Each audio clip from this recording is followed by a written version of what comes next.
त्याचा वैद्य त्याला नाही एक तास जगवू शकला. त्या अंतिम काळी त्याने आपल्या सगळ्या सरदारांना समोर बोलावलं आणि सांगितलं, माझ्या मृत्यूनंतर माझी 3 कामं करा. पहिलं काम, माझ्या पार्थिवाला माझ्यावर उपचार करणारे डॉक्टर खांदा देतील, दुसरं कोणी नाही. माझी दुसरं अट, मी आतापर्यंत जेवढी संपत्ती कमावली, ज्या रस्त्यावरनं माझं पार्थिव नेलं जाईल त्या रस्त्याच्या दोन्ही बाजूला मी आतापर्यंत कमावलेली माझी सगळी संपत्ती, सोनं, हिरे, मोती, माणकं उधळत चला. आणि माझं तिसरं काम, मला ज्यावेळी उचलाल त्यावेळी माझे दोन्ही हात मोकळे ठेवा, लोकांना दिसतील असे, दोन्ही बाजूला. त्याच्या सेनापतींना काय कळेल, ते काय सांगताय, ते का? त्यावेळी तो अलेक्झांडर असं म्हणाला की लोकांना कळू द्या, जगातले सगळ्यात उत्तम डॉक्टर्स माझ्याकडे होते, पण तेही मला वाचवू शकले नाहीत. त्या डॉक्टरनीच माझ्या पार्थिवाला खांदा दिल्यावर लोकांना कळेल या जगात वेळ आली की तुम्हाला कुणीही वाचवू शकत नाही, कुठलाही डॉक्टर. म्हणजे दुसरी गोष्ट, काय काय माणसं आविर्भावात आहेत, माझ्याकडे अफाट पैसे आहेत, हवं ते मिळवीन, हवं ते करीन, अवयव बदलून घेईन, 100-200 वर्ष जगीन, कळू द्या त्यांना. जगात सगळ्यात जास्त संपत्तीचा मालक होतो, पण हिरे, मोती, माणक कुणी माझं आयुष्य वाचवू नाही शकलो. काही उपयोग नाही या संपत्तीचा, म्हणून उधळत चला, कळू द्या लोकांना. आणि तिसरा नियम सांगा, पहा तो जगाचा बादशाह जातोय, दोन्ही हात लोंबकळतायत बाहेर त्याचे, पण रिकामे आहेत. जाताना एवढं सगळं कमावलं पण काहीही घेऊन गेला नाही, रिकामा गेला. हे आयुष्याचं तत्वज्ञान आहे हो. लोकांना सांगा, आमची अडचण काय माहितीये, सगळ्यात जास्त जगाच्या पाठीवर असं यंत्रच निघालं नाही की ज्यात भाकरी टाकली की रक्त तयार होऊन बाहेर येतं. असं अलौकिक आणि अद्भुत शरीर नावाचं यंत्र आपल्याला मिळालंय, पण त्या शरीराची किती काळजी घेतो आपण. उद्या त्याला जर काही झालं किंवा होऊ नये तर व्यवस्था असावी यासाठी कुठली पॉलिसी करून ठेवतो आपण? नाही. आम्ही आमच्या चष्म्याची जेवढी काळजी घेतो तेवढी सुद्धा स्वतःच्या डोळ्यांची काळजी घेतो. आम्ही आमच्या मोबाईलची जेवढी काळजी घेतो तेवढी स्वतःच्या हृदयाची घेत नाही. ही सगळ्यात मोठी अडचण आहे. सांगा त्याला, एसबीआय लाईफ इन्शुरन्स अशा सगळ्या पॉलिसी काढल्या, हवं ते सुरक्षित करता येईल. काय ठेवतो आता साठवून, कुठं घेऊन जाणार? पॉलिसी म्हणजे बचत,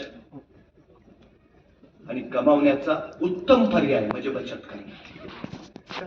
पैसा कमावणं याचा दुसरा अर्थ आहे पैसा वाचवणं. पैसा वाचवणं याचाच अर्थ आहे पैसा कमावणं. वृद्धापकाळी हीच बचत उपयोगी येऊ शकते, पॉलिसीच्या रूपाने तुमच्या उशाला राहू शकते, आयुष्य सुरक्षित निघू शकते. सगळ्यात महत्वाचे हे आयुष्याचं नियोजन आहे. एसबीआय लाईफ इन्शुरन्स तुमचं आयुष्य नियोजनबद्ध सुरक्षित पुढे नेतं. हे सांगा, सगळ्यात महत्वाची गोष्ट. तुम्ही हे सगळं करणार आहात. सगळ्यात महत्वाचं तुमचं काम काय माहितीये? हे सगळं लोकांना सांगणं, समजावणं, आणि तुमच्याकडनंच पॉलिसी त्यानं घ्यावी याकडं प्रकर्षानं लक्ष देणं. नंतर ज्यावेळी तो पॉलिसी घेतो त्यावेळी यथायोग्य वेळी त्याला सेवा देणं, त्याच्यासाठी सतत तुम्ही उपलब्ध असणं, त्याचे फायदे त्याला मिळवून देणं, हे लाईफ मित्राचं महत्वाचं काम. सतत सतत सतत सतत ही सततची सातत्य भूमिका तुम्हाला यशस्वी करते. पहिल्यांदा तुम्ही लोकांपर्यंत पोहोचता. तुम्ही विश्वासार्ह असाल तर लोक तुमच्या नंतर कंपनीकडे पाहतात. कंपनी विश्वासार्ह आहेच, ती विश्वासार्हता पटवून द्यायचं काम तुमच्यासारख्या विश्वासू माणसाकडनं झालं पाहिजे. हे सगळ्यात महत्वाचं आहे. आणि विश्वास प्रचंड मोठं काम करतो, प्रचंड मोठं. डोळे झाकून माणसं मान एखाद्याच्या खांद्यावर टाकतात. किती विश्वास असतो, खात्री असते तो मान कापणार नाही. विश्वासाने नाती घट्ट होतात, विश्वासाने संपर्क वाढतात, विश्वासाने संवादात सहज सुलभता येते. हा विश्वास पहिल्यांदा हवा, मग संवाद सोपा होईल, सहज होईल, आपसुक सुखदुःखांची देवाणघेवाण होईल, तुम्ही मार्ग सुचवाल, पॉलिसी ऑफर कराल आणि तो देते तसं तसं करत राहील. ही सगळ्यात महत्वाची गोष्ट. आणि हे अडचण नाही काही, तुम्हाला करू शकता, उत्तम पद्धतीने करू शकता. सगळ्यात महत्वाची गोष्ट. काय काय लोकांना वाटतं माझ्यात हे नाही ते नाही ते नाही. तुम्हाला ते इस्कॉनचं माहित असेल, ते मुलं भगवद्गीता विकतात. एका ग्रुपची काही मुलं एकत्र आणली, त्यांना सांगितलं की तुम्ही भगवद्गीता विकायची. त्यांच्यात एक तोत्रा होता. बाकीच्यांना म्हणलं आता बाकीचे तुम्ही विकाल, 100 तरी भगवद्गीता प्रत्येकाने एका दिवसात विकल्या पाहिजे. आता ते तोत्रा आला, म्हणले आता तुला काय म्हणायचं, तुला बोलताच येत नाही, तुझं घ्यायचं कोण. पण तरी त्याला दिल्या भगवद्गीता. सगळे दिवसभर गेले, संध्याकाळी सगळे परतले. कुणी 5 विकलेल्या, कुणी 10 विकलेल्या, कुणी 15 विकलेल्या. हा तोत्रा आला, तो रिकाम्या हाताने आला. म्हटलं माझ्या सगळ्या विकल्या गेल्या. कुणालाच काही कळलं ना. म्हणले चांगली बोलणारी त्यांच्या गेल्या, नाही तर हे तोत्रा ह्याच्या 100 गेल्या. त्या संयोजकाने विचारलं तुझं कसं काही केलं, तू केलंस काय. म्हटलं काही नाही, भगवद्गीता घेऊन प्रत्येकाच्या दारात गेलो. त्यांना एवढंच म्हटलं, घेताय का वाचून दाखवू.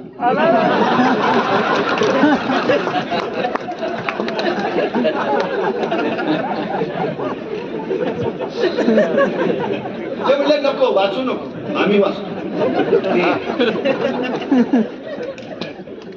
तुमच्या कमतरताना तुम्हाला बलस्थान बनवता आली की मग काम झालं.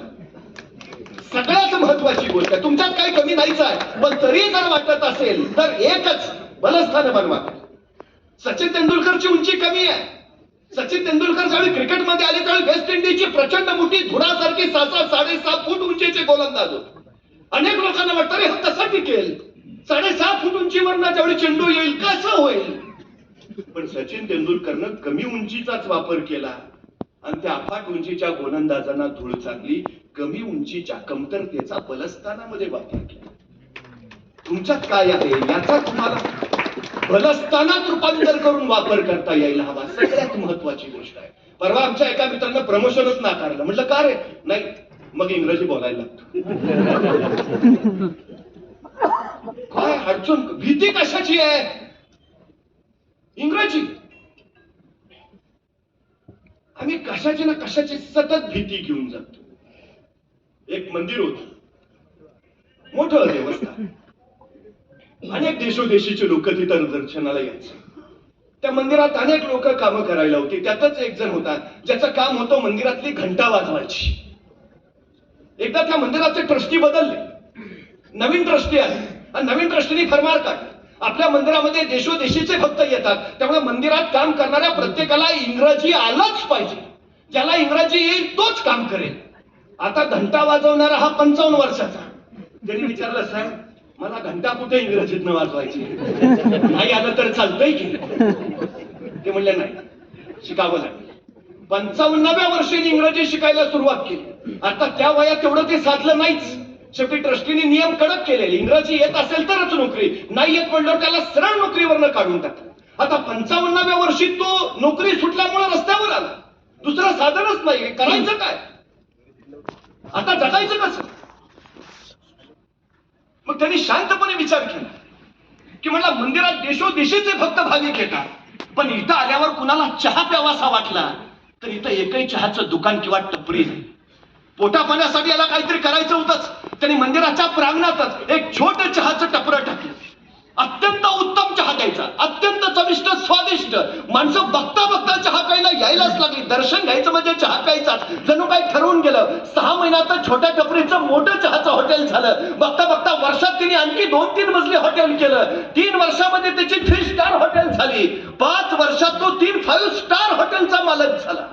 तिथलं व्यवस्थापन, तिथलं नियोजन, बस. एकदा त्याच्या 5 स्टार हॉटेलमध्ये परदेशी शिष्टमंडळ येऊन थांबलं. त्याच्या हॉटेलचं नियोजन, तिथलं व्यवस्थापन बघितलं, भारावून गेले. म्हटले आम्हाला हॉटेलच्या मालकाला भेटायचं आहे. मग हे साहेब गेले. आता ते इंग्रजीतनं बोलतायत, त्यांचं मराठीतनं चाललंय. कुणाचंच कुणाला काय कळेना. मग एक मध्यस्थ आणला, कसं बसं तुडकं मुडकं सुरू झालं. आणि मग तो मध्यस्थ म्हणला काय साहेब 5 स्टार हॉटेलचे मालक, तुम्हाला इंग्रजी येत ना, तुम्ही इंग्रजी शिकला नाही. तसा तो म्हणला हे बघ, इंग्रजी शिकलो असतो तर अजून देवळात घंटाच वाजवत असतो.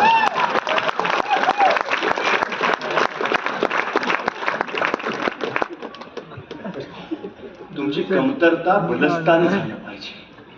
पुढे जायचं आहे ना, सगळ्यात महत्वाची गोष्ट पर्याय निर्माण करता आले पाहिजेत. सगळ्यात महत्वाचं तुम्ही तुमच्या कामाचं नियोजन कसं केलंय? तुमच्या जिल्ह्याचा कधी अभ्यास केलाय? माझ्या जिल्ह्यामध्ये किती भाग आहेत, किती लोक आहेत, कुठली आहेत, मी कुठल्या क्षेत्रात काम करतो, जीवन विमा व माझी पॉलिसी घेतील असे माझ्या जिल्ह्यात किती आहेत? मला संधी आहे का? तुम्हाला माहिती आहे देशात किती लोकांचं आयुष्य विम्यानं सुरक्षित आहे? फक्त 39%. म्हणजे 61% देशातली लोकसंख्या अजूनही विमा न घेतलेली आहे. म्हणजे तुम्हाला केवढी प्रचंड बाजारपेठ उपलब्ध आहे. निम्म्यापेक्षा अधिक लोक अजून विम्यानं सुरक्षित नाही. म्हणजे एसबीआय लाईफ इन्शुरन्स साठी केवढी बाजारपेठ आहे. एक जण इन्शुरन्स वाला गेला आदिवासी भागात, आला फिरून सगळं बघून. मॅनेजरने विचारलं काय रे, काय संधी आपल्याला? त्यांना माहितच नाही असं काय असतं तेच माहित नाही, काहीच उपयोग नाही, एकही पॉलिसी कोणी घेणार नाही. मॅनेजर म्हणले असू दे. त्यांनी त्याच आदिवासी भागात दुसऱ्याला पाठवलं. तो 2 दिवस राहिला आणि उड्या मारतच पळत आला, साहेब 100% मार्केट आपलं आहे. म्हणे का? अहो त्यांना इन्शुरन्सच माहित नाही. 2 दिवस 50 बैठका घेतल्या, सगळ्यांना काय असतं ते सांगितलंय, पटलंय. आता ते ज्यावेळी इन्शुरन्स घ्यायला लागतील एसबीआय लाईफ इन्शुरन्सच घेतील एवढं करून आले. अरे त्यांना काही माहिती नाही म्हणून तुम्हाला मार्केट नाही असं म्हणायचं का 100% मार्केट आता आपलंच आहे असं म्हणायचं? हे तुमचा दृष्टिकोन ठरवतो. तुम्हाला माहिती आहे तुमच्या जिल्ह्यात शिक्षक किती आहेत? शिक्षक सुशिक्षित आहेत, त्यांना या सगळ्या गोष्टीचं ज्ञान आहे, त्यांना सुरक्षित आयुष्य करायचंच आहे. किती लोक पोहोचले? तुम्ही यादी काढली माझ्या जिल्ह्यात एवढे शिक्षक. किती इंजिनियर्स आहेत, किती डॉक्टर्स आहेत, किती वकील आहेत, आर्थिकदृष्ट्या सोबत असलेले आहेत, गुंतवणूक करायची ताकद असणारी आहे, केलं नियोजन. उद्योगपती एवढे आहेत, त्याच्याकडे एवढे कामगार कामाला आहेत. नव्या कामगार कायद्यानुसार प्रत्येक कारखान्यात कंपनीत काम करणाऱ्याचा विमा उतरवावाच लागतो, हा शासकीय नियम आहे. उत्तम पॉलिसी तुम्ही त्या मालकापर्यंत पोहोचवल्या तर त्या कारखान्यातले सगळे कामगार एसबीआय लाईफ इन्शुरन्सचे ग्राहक होऊ शकतील. तुम्ही हे नियोजन केलंय का? असं नाही रस्त्यानं जाता जाता सहज नेम लागला तर बघतो, असं होत नाही. सगळ्यात महत्वाची गोष्ट आहे तुम्ही सकारात्मक असलं पाहिजे, मग लोक सकारात्मक होतील हे लक्षात घ्या. तुम्हीच नकारात्मक असाल तर पुढे आनंदी आनंदच आहे सगळं. सकारात्मक राहा, सकारात्मक बोला, सकारात्मक चाला. सगळ्यात महत्वाची गोष्ट असते ती ही उत्साह. हे तुमच्या कामाचं सगळ्यात मोठं टॉनिक आहे. किती उत्साही असता तुम्ही, किती भरभरून बोलता तुम्ही, किती भरभरून माहिती देता तुम्ही, त्याच्यावर ठरतं. म्हणजे काही काही लोक आल्यावर माणसं लगेच स्वागत करतात आणि काही काही लोक आल्यावर चला मी पण बाजारातच निघालो, येत आहे. तुमच्यातला उत्साह ठरवत असतो तुमचं स्वागत होईल का तुमच्यासाठी दार बंद होईल. कसे करता? सकारात्मकता फार महत्वाची. आणि जी माणसं सकारात्मक असतात त्यांना कुठलीच अडचण येत नाही, ही वस्तुस्थिती आहे. एक राजा होता, प्रधानाबरोबर गप्पा मारत बसला, हातात सफरचंद होतं आणि प्रधानाशी बोलता बोलता अचानक चाकू निसटला आणि त्याचं पोट कापलं. भडभड भडभड रक्त व्हायला लागलं. राजाला प्रचंड वेदना झाल्या, सण होईनात आणि राजाचं भडभडणारं रक्त, त्याच्या त्या वेदना बघितल्या आणि प्रधान म्हटला जे होतं ते चांगल्यासाठीच होतं. उत्तम. राजाला भयान राग, तू प्रधान आहेस का शत्रू आहेस? मला कापलंय, रक्त येतंय, वेदना होत आहे, तर तू सांगतोय जे होतं ते चांगल्यासाठी, तू काय वाईटाय कापलायस का? त्यांनी सरळ अधिकारी बोलवले, याला पहिलं तुरुंगात टाका. त्या प्रधानाला उचललं सरळ तुरुंगात टाकलं. वाईटाव टाकलाय, चांगलं झालं म्हणतोय, कापलं ते चांगलं असतंय का? 4 वाजले सायंकाळचे. राजा नेहमीप्रमाणे शिकारीला गेला. शिकारला गेल्यावर जंगलात चुकामुक झाली. सैन्य एका बाजूला, राजा एका बाजूला. नेमका जंगलातल्या एका रानटी टोळीनं या राजाला पकडला. नेमका त्यांचा कुठला तरी सण होता, देवी पुढे त्यांना बळी द्यायचा होता आणि राजा सापडला. राजाला बांधलं झाडाला, मग ते लगेच मोठाशी ती तलवार घेऊन आता राजाला छाटायचं, बळी द्यायचा म्हणून तो आला सेवक. सगळी तयारी झाली आणि गर्दनीवर वार होणार तेवढ्यात त्या तलवार मारणाऱ्याचं लक्ष राजाकडे बोटाकडे गेलं. बोट पट्टीनं बांधलेलं, जखम झालेली. तो एकदम ओरडला, याला बळी दिला जाऊ शकत नाही. म्हणे का? देवीला जखमी माणूस चालत नाही. चालतच नाही, येताच येणार नाही.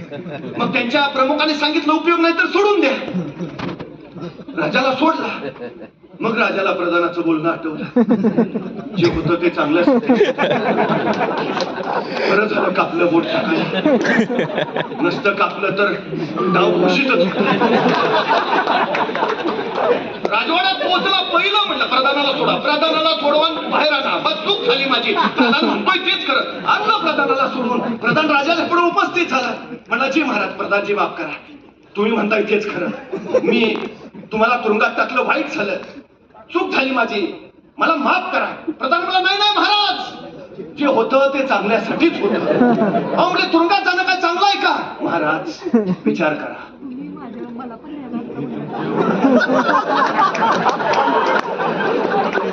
मला तुरुंगात टाकलं नसतं तर नेहमीप्रमाणे 4 वाजता तुमच्या बरोबर शिकारीला यावं लागलं. सैनिक तुमच्यापासून जातील हो, पण मला सावलीसारखं तुमच्या बरोबरच राहावं लागलं.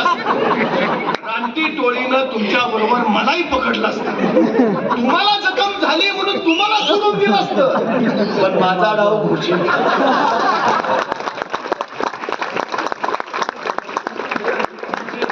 ते चांगल्यासाठी. त्यामुळं एखाद्या ग्राहकाकडे गेला, नाही म्हटला ते चांगल्यासाठी. त्यांनी 1 करोडची काढली, उत्तम, चांगल्यासाठी. अडचण काय?